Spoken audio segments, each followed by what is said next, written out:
Hey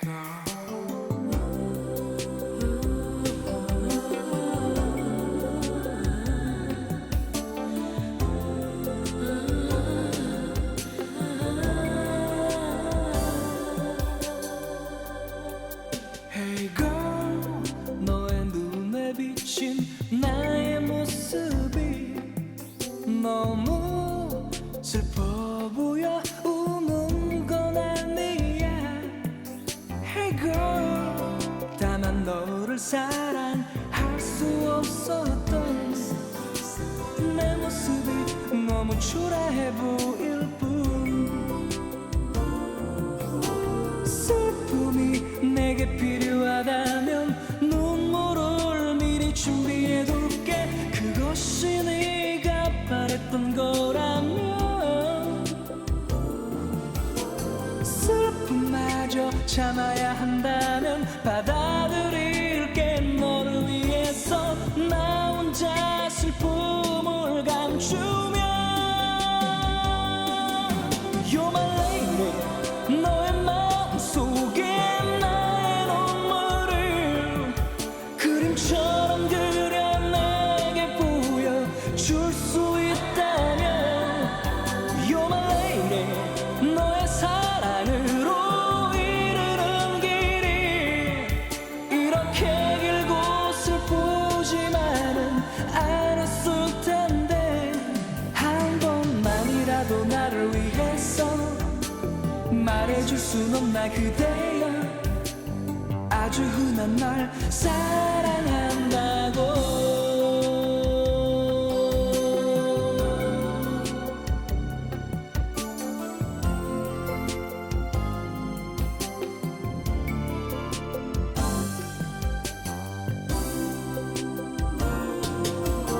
슬픔이 내게 필요하다면 눈물을 미리 준비해둘게. 그것이 네가 바랬던 거라면 슬픔마저 참아야 한다면 받아들일게. 너를 위해서 나 혼자 슬픔을 감추며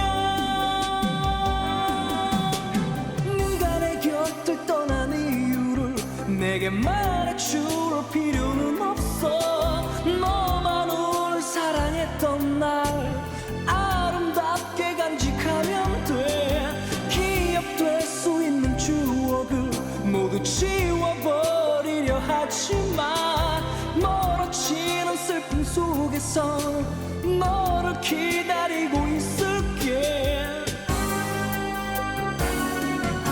You're my lady, 너의 마음속에 나의 눈물을 그림처럼 그려 내게 보여줄 수 있다면 You're my lady, 너의 사랑으로 이르는 길이 이렇게 길고 슬프지만은 않았을 텐데 한 번만이라도 나를 위해서 말해줄 순 없나 그대여.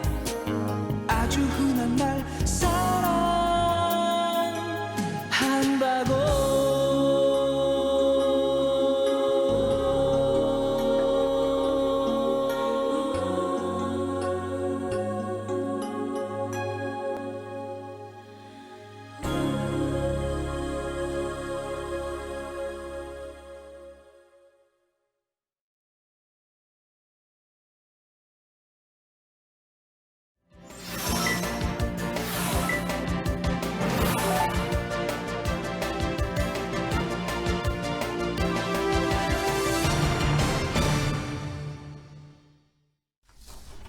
네, 안녕하십니까. 뉴스데스크의 바람잡이 지영은 기자입니다. 네, 엄조원입니다. 오늘은 홍승표님이 청해주신 노래로 출발했습니다. 네. 신승훈의 소녀에게. 네, 신승훈 엄지훈 너무 좋죠. 아나운서가 지금 신승훈의 소녀에게 하는 그 소개하는 이 멘트에 힘이 네. 빡 들어가는데요. 저희 굉장히 휴대폰으로 지금 같이 듣고 있었잖아요. 굉장히 신승훈을 좋아한다고 지금 네. 노래가 나가는 내내 얘기를 했습니다. 친구들한테 욕먹으면서까지 네. 콘서트까지 갔던 신승훈 빨리 신곡 내줬으면 네. 좋겠네요. 아 신곡이 나오기를. 네. 자, 얼마 전에 신승훈이 몇 년 전에 마요라는 노래를 한 건 알아요? 빈지노하고 한 거. 네. 네. 아, 신승훈 팬이 진짜 또 여기 팬이시구나. 계시네요. 아니 저는 빈지노를 좋아합니다. 아, 그러시구나. 와, 되게 신세대 같이 보이고 저는 이렇게 신세대로 저는 보이네요. 저는 빈지노를 좋아합니다. 아, 저보다 한참 선배십니다. 여러분 조아씨는 오해하시면 안 돼요. 신승훈을 좋아하고. 네. 네, 낮에 눈에 띈 뉴스 몇 개 재밌네요. 살펴보겠습니다. 네. 이틀 후면은 이 소식 전할 때는 약간 웃음기를 좀 가라앉히고 아, 우크라이나군요. 이틀 후면 네. 러시아가 우크라이나를 침공한 지 한 달이 됩니다. 네네. 2주 전에 이 양효걸 기자가 출연해서 네. 오데사가 어떻게 되느냐에 따라서 이제 앞으로의 물가가 어떻게 될지 이런 얘기를 했었는데 그렇죠. 러시아가 이미 오데사 근처를 공격을 했고요. 아. 오데사 자체도 공격권에 들어갈 거라는 보도가 나오고 있습니다. 네네. 그래서 이제 뭐 물동량이 마비가 되면 이제 뭐 국제 원자재 가격, 뭐 물가 이런 게 또 한 번 또 충격을 올라요? 입을 수 있다 아우. 이런 전망이 나오고 예, 있어서 참 이 러시아 전쟁 좋은 소식이 안 들리고 있는 상황입니다. 그렇죠. 근데 이런 가운데 그래도 조금 위로가 되는 게 아, 대단해요. 전쟁으로 고통받는 사람들을 위해서 전 세계인이 이제 노력하고 있는 모습, 도우려는 움직임이 계속 나오고 있는 거 네. 이런 것들이 우리한테 조금 위안을 주고 있는데 이번에는 잉글랜드 전 축구 스타죠. 데이빗 아. 베컴의 선행 소식이 들려왔습니다. 자신의 인스타 계정을요. 그 우크라이나의 한 의사에게 넘겼습니다. 이 베컴의 팔로워가 7천만 명이 넘는데요. 우리나라 국민보다 더 2천만 많은 명이 거죠. 더 많은 겁니다. 네, 네, 네. 그래서 위기에 처한 우크라이나의 의료 현실을 보여주고 그 전 세계에 도움을 호소하고자 자신의 계정을 넘긴 겁니다. 근데 이런 7천만 명 되는 그 인스타 계정의 경제적 가치가 어마어마해요. 어마어마하죠. 그 어마어마하죠. 게시물 하나에 대한 경제적 가치도 어마어마하고. 그럼요. 그래서 계정을 넘겨받은 사람이 우크라이나의 소아마취과 의사 이리나 선생님인데 네네.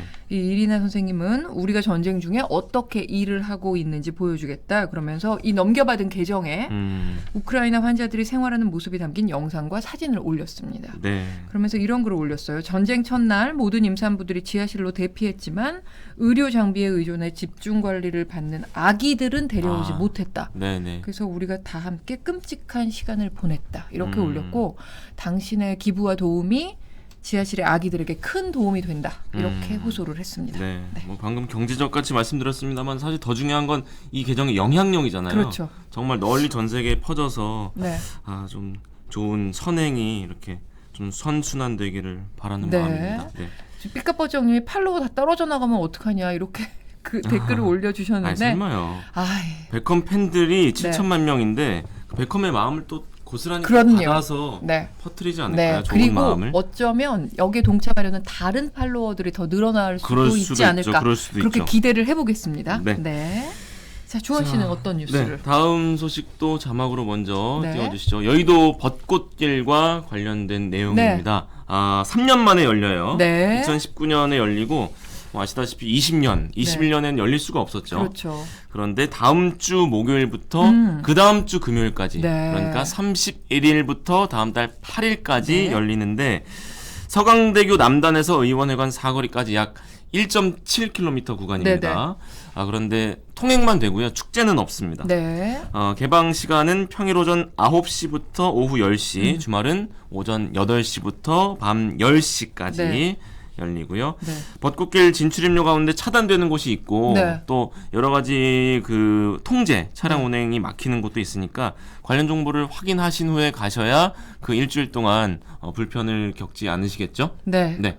여기 뭐 윤중로 벚꽃길 개방 우리 집이랑 가깝다 이사나님. 석촌 호수도 좋은데 아드리안 헐님도 올려주셨고 벚꽃 그리고, 네. 스팟이 많지만 사실 네. 여의도가 대한민국 넘버원으로 알려져 있었는데 유명하죠. 네네. 3년 만에 열린다니까 아마 많은 일루가 분들이 TV님은 기대하실 것 같아요. 벚꽃길은 창원이 좋다 이렇게 하셨습니다. 제가 창원 창원. 벚꽃은 한 번도 못 봤는데 창원이 좋군요.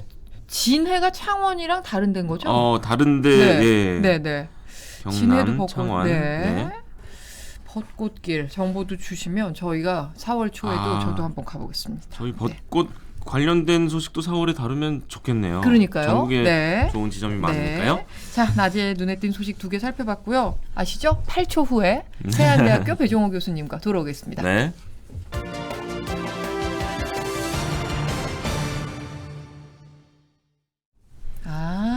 통합됐대요. 진해하고 창원이 통합된 거구나. 그래서 마창진. 네. 마창진. 그래서 창원이 된 거죠. 마창진. 그렇죠. 아, 그러네요. 마창진이 진해, 창원 속으로 마산이구나. 들어간 거죠. 아, 죄송합니다. 마창진이라는 건 아는데 거기 진해가 들어갔다는 걸 잠깐 깜빡했습니다. 잠깐만요. 2010년 7월자 12년 전 얘기예요? 그렇죠. 와. 마창진이 된 게.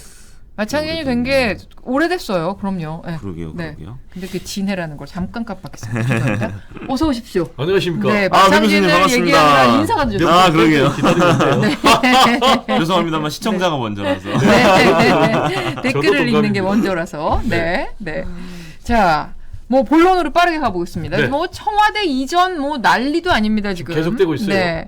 이제는 어제부터는 뭐 오늘 특히 그렇게 된 것 같은데 윤석열 당선인 측 그리고 문재인 대통령 그러니까 청와대 측 아주 이제 뭐 정면 충돌하고 있는 분위기입니다. 네. 그러니까 문제가 해결되는 게 아니고 뭐 답이 더 꼬이는 것 같아요. 점입가경입니다. 네. 근데 이건 저는 좀 근본적인 질문인데 맨 처음으로 그걸 여쭙고 싶어요. 왜 옮기려고 하는 겁니까? 그러니까 당선인이 뭐 기자회견에서도 설명했고 회의석상에서도 뭐 여러 가지 얘기를 하긴 했더라고요. 이래서 이전하려고 한다 얘기를 했는데 저는 그게 저러면 꼭 이전해야 되겠구나 이렇게 납득이 돼야 되잖아요. 그게 일리가 있고 납득이 돼야 되는데 개인적으로는 이렇게 쉽게 납득이 잘 안 되더라고요. 뭐 잘 납득이 속내가 안 되죠. 뭡니까 도대체? 그러니까 네. 뭐 그 이유는 네. 정확하게 아는 사람 딱 한 분이겠죠.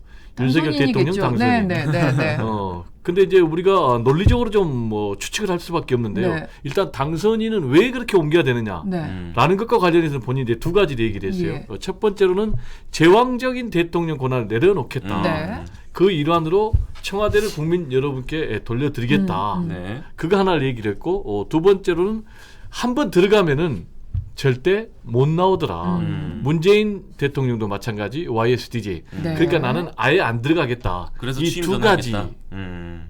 이유가 이제 정리가 돼요. 네네. 그런데도 말씀하신 대로 좀 납득이 안 가잖아요. 좀 차근차근 좀 준비를 했으면 그리고 뭐 들어가면 왜 못 나오겠어. 이런 생각도 있고 네. 역시 이제 이런 생각은 좀 합리적이지가 않으니까 네. 진행 과정도 그리고 또 국민 여론도 수렴을 전혀 안 했잖아요. 그러다 네. 보니까 당장 야 이거 뭔가 무속 관련된 것 아니야? 라는 그런 의문이 드는 거예요. 그러다 네. 보니까 윤석열 대통령 당선인 네. 첫 기자회견에서 기자가 물어봤잖아요. 네네. 혹시 대통령 당선인 이거 무속 관련 아닙니까? 그러니까 본인은 하하하 절대 아닙니다. 네. 오히려 민주당에 더 관심이 있는 것 같습니다.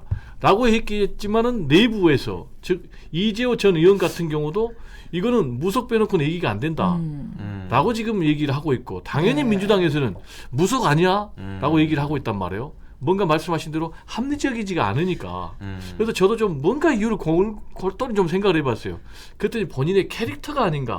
지금 한번 뭐냐? 하겠다고 했던 걸 뒤집지 못하는 캐릭터. 그렇죠. 네. 굉장히 뭐 결단력 이런 걸 중요한 했으면 추진력. 해야 되는. 네. 그리고 두 번째로는 또 이런 생각도 해봤어요.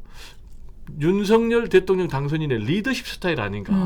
아무래도 본인이 이제 특수통 검사 아니겠습니까? 네. 서울중앙지검장 네. 그리고 검찰총장. 그럼 검찰식의 문화는 상명하복이거든요. 그리고 수사 과정도 중요하지만 더 중요한 것이 수사 결과. 네. 이런 리더십의 스타일이 국정 운영 반영에도 국정 운영에도 그대로 반영이 되다 보니까 네. 이런 결과가 나온 것이 아닌가. 근데 본인은 뭐 구중궁궐에 갇히지 않겠다. 오늘도 집무실은 언제나 열려 있다. 뭐 차 마시러 언제든지 와라. 뭐 이런 얘기 계속 하시긴 하시더라고요. 네, 굉장히 뭐 열려 있다 소통을 강조하는데 네. 정작 이 업무 추진한 거 보면은 국민들하고 소통을 전혀 안 하고 일방통행식 같습니다. 말씀하신 대로 지금 여러 가지 얘기가 나오고 있기는 한데 이제 5월 10일 취임식이 열리긴 열리잖아요. 열리죠. 원래 당선인은 그날부터 청와대 밖에 뭐 네. 광화문이든 용산이든 지금 용산으로 결정이 됐지만 네. 나오겠다 했지만 네. 청와대랑 이견을 보이면서 사실상 5월 10일에는 못 들어가게 됐어요. 그래서 오늘 보도 보니까 뭐 통이동에 당분간은 취임 이후에도 출근하겠다 이런 얘기가 나오던데 어떻게 전망하세요? 말씀하신 대로 5월 10일 날 네. 업무를 본인이 얘기하신 국방부 청사에서 하기는 좀 어려울 것 같아요. 그리고 뭐 청와대 개방도 제가 볼 때는 쉬워 보이지가 않고요. 지금 당장 이전을 하려면은 예산이 투입이 돼야 되거든요. 그렇죠. 그럼 예산이 투입이 되려면 국무회의에 올라가야 돼요. 네. 그래서 거기서 의결이 돼야 되고 문재인 대통령이 승인을 해야 되는데 기간이 지금 필요하겠네요. 50일도 부족한데 네. 지금 이번 주도 청와대에서 국무회의에 그 안건을 상정을 안 했거든요. 그럼 다음 주로 넘어가거든요. 네네. 그리고 이제 문재인 대통령과 또 청와대 반응을 보면 쉽사리 협력을 해줄 것 같지는 않아요.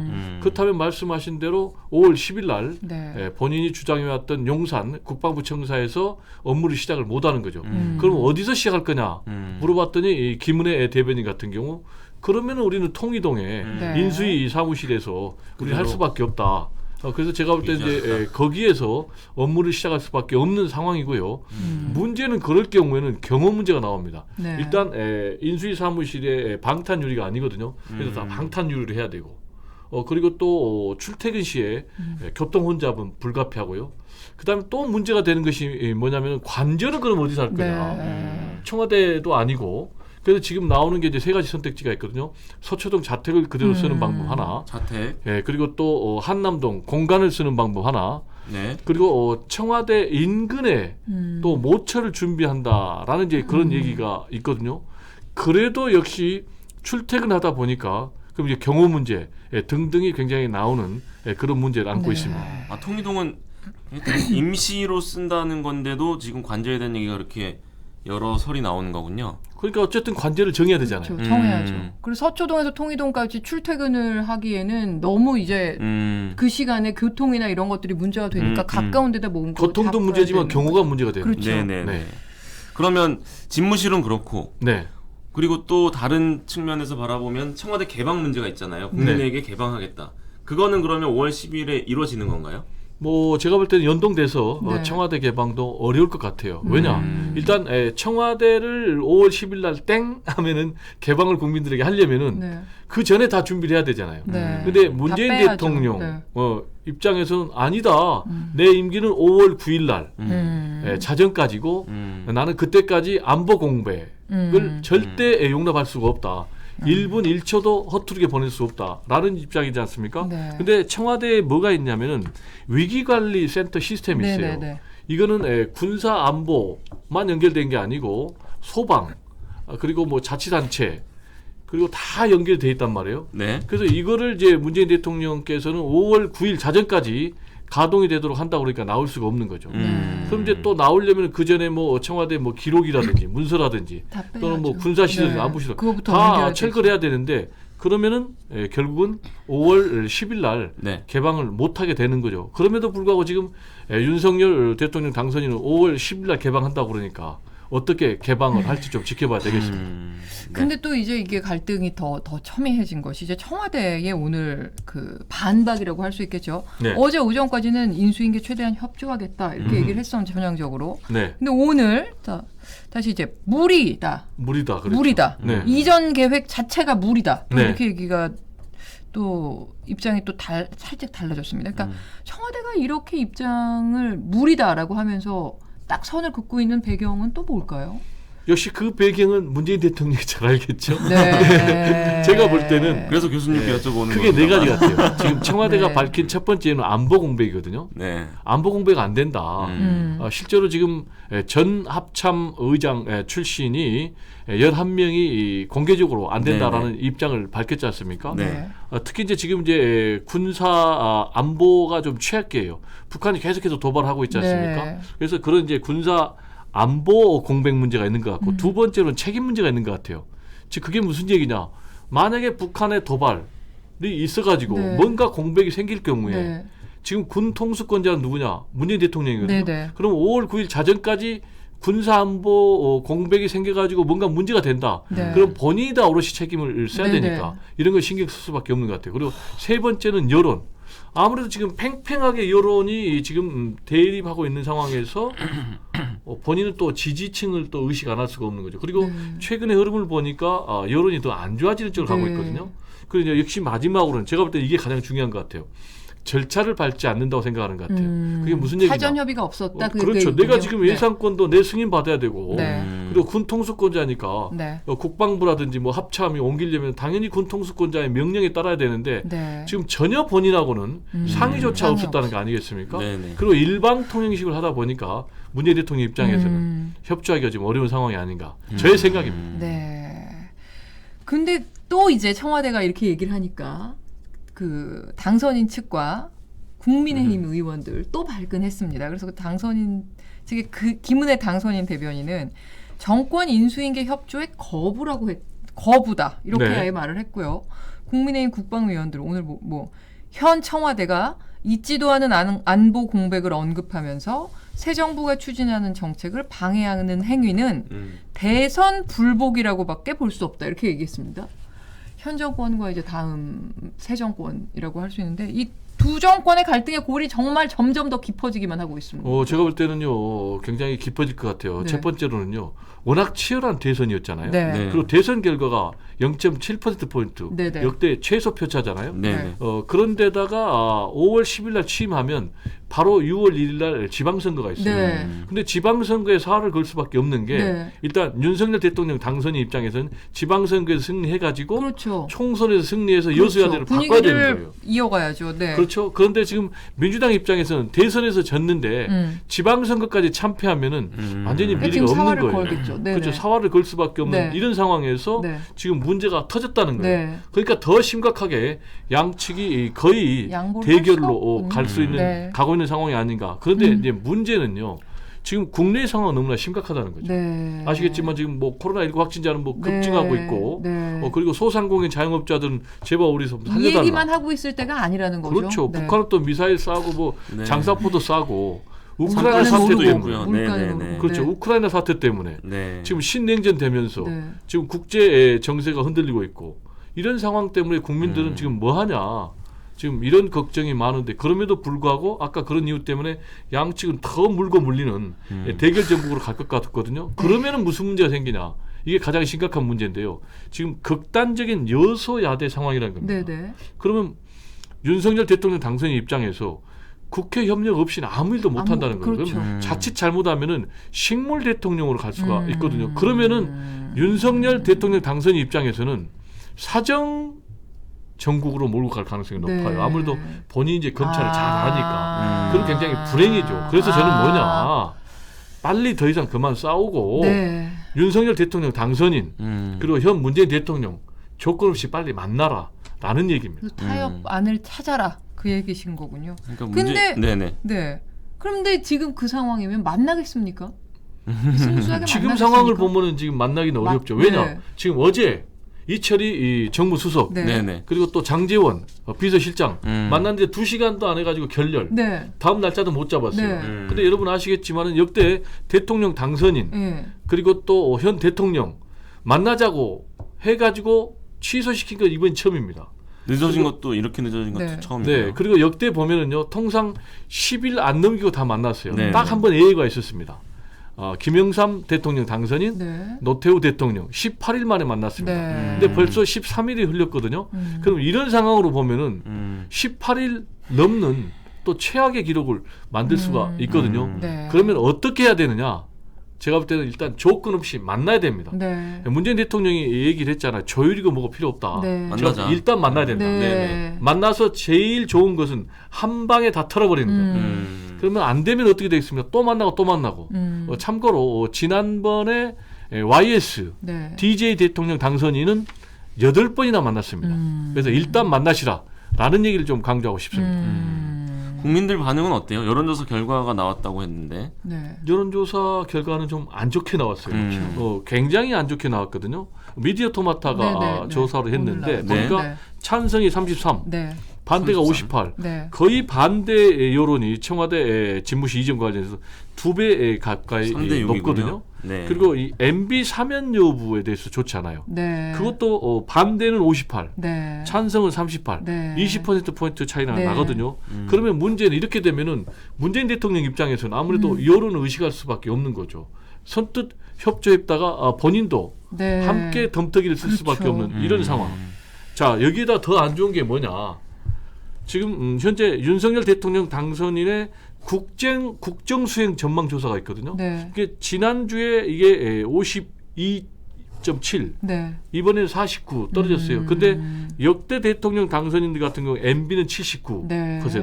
그리고 문재인 대통령은 74%, 네. 박근혜 전 대통령도 64%였거든요. 네. 근데 지금 윤석열 대통령 당선인이 49%니까 청와대 집무실 이전과 관련해서 국민 여론이 얼마나 좋지 않은지를 잘 보여주고 이대로 계속 나가면은 취임하기도 전에 위기를 좀 맞지 않을까 이런 좀 걱정도 듭니다. 그러니까 참 그런 게 있는 것 같아요.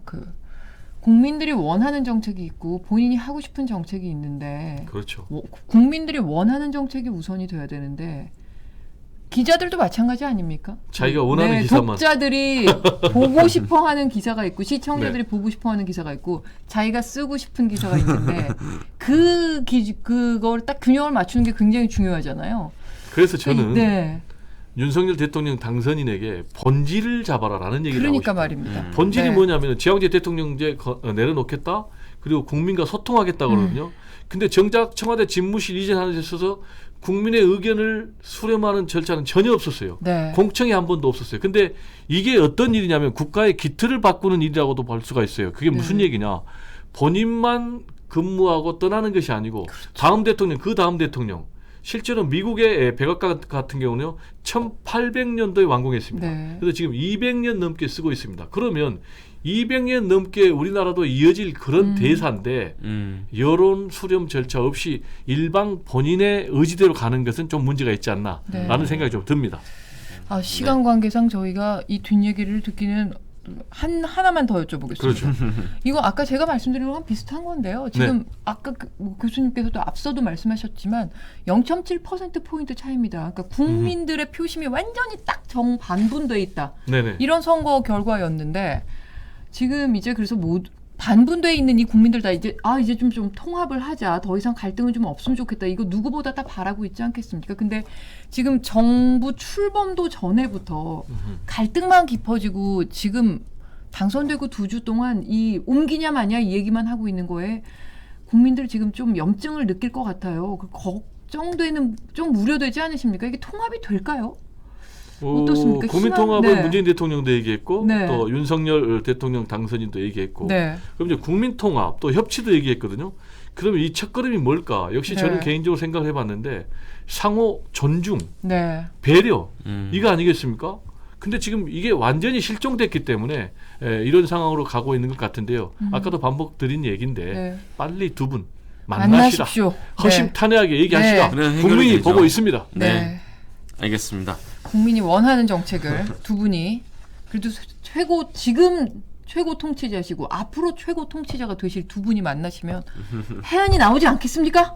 나와야 되겠습니다. 나와야 되겠습니다. 네. 교수님 감사합니다. 네, 고맙습니다. 네, 8초 후에 오늘 뉴스데스크 큐시트 미리 보겠습니다.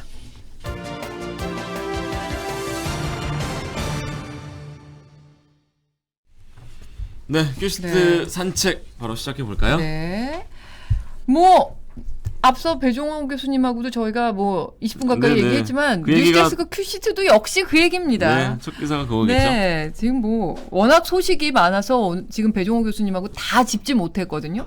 지금 또 못다한 얘기를 뉴스데스크에서 추가로 확인하실 수 있습니다. 네. 우선 오늘 국방위가 열렸어요.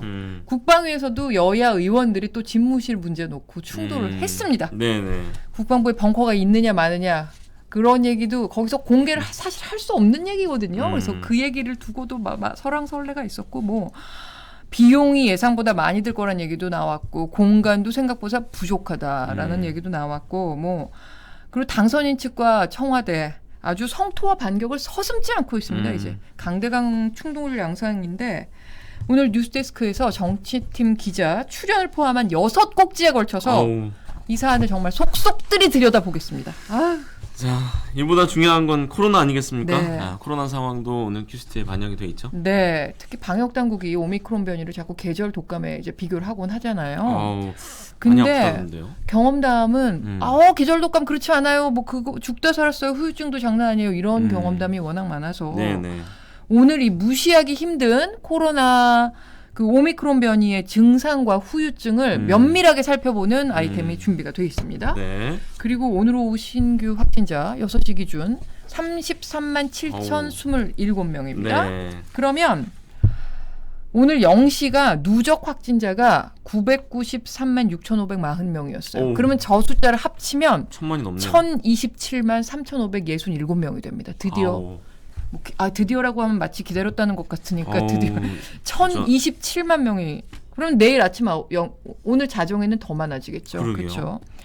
첫 환자가 발생한 지 792일 만에 5명 중 1명이 코로나에 감염되는 상황이 됐습니다. 자, 그러면 이 정도 감염됐으면 이제 정점을 찍은 거 아니냐. 20%가 감염됐으면 집단 면역 생기는 거 아니냐. 뭐 이런 얘기들도 많이 나오고 항체 있는데. 보유자가 많아지니까. 그렇죠. 네. 근데 오늘 정은경 방역청장은 20%라는 그 숫자로 딱 집단 면역이다. 항체가 할수 형성됐다 없대요. 할 수 없다. 이렇게 아. 못을 딱 박았습니다. 그래서 조금 더 상황을 봐야 된다고 했고요. 참. 그리고 인수위원회가 항체 형성률을 조사해서 이제 대응 방안 정하자고 오늘 안철수 위원장이 얘기를 했는데 네. 그러면 뭐 검사나 등록 방법 같은 게 또 달라질 것인가 이런 것도 궁금하거든요. 그래서 오늘 뉴스데스크에서 이런 출구 전략들 지금부터 어떻게 해야 되는가 이런 거를 면밀하게 그 답을 드리겠습니다. 네. 그리고 오늘 뉴스데스크에 좀 눈에 띄는 재밌는 기사들이 있어서 짧게 2개만 소개하겠습니다. 네. 홈쇼핑 상품에 투자하면 원금의 6배를 배당을 주겠다. 이런 고수익 상품 아, 대부분 사기입니다. 근데 불안하죠. 아직도 네. 걸려드는 분들이 계셔서 수십 명이 수십억 원의 피해를 당했다고 합니다. 이거 단독 기사기 때문에 제가 내용은 자세하게 알려드릴 수 없는데 아주 수법이 치밀해서 저 정도면 속을 만도 했겠다 싶었습니다. 그래서 오늘 뉴스데스크 꼭 보시고 이런 식으로 접근해오면 무조건 사기다 이렇게 생각하시기 바랍니다. 네. 그리고 인천 중구 신흥동 일대에서 주차된 차량에 29대의 문짝이나 팬더 부위를 한 명이요? 날카로운 도구로 긁은 아우. 일이 있었습니다. 이게 CCTV 아니, 봤더니 40대 여성이었대요. 네네. 왜 그랬을까요? 오늘 뉴스데스크에서 확인하실 수 있습니다. 왜 그랬을까요? 네. 자, 이제 본방 시작할 시간이 다 네. 됐군요. 계속해서 뉴스데스크 본방 많이 시청해 시청해 주시기 주시고요. 바랍니다. 저희는 내일 다시 오겠습니다. 고맙습니다. 감사합니다.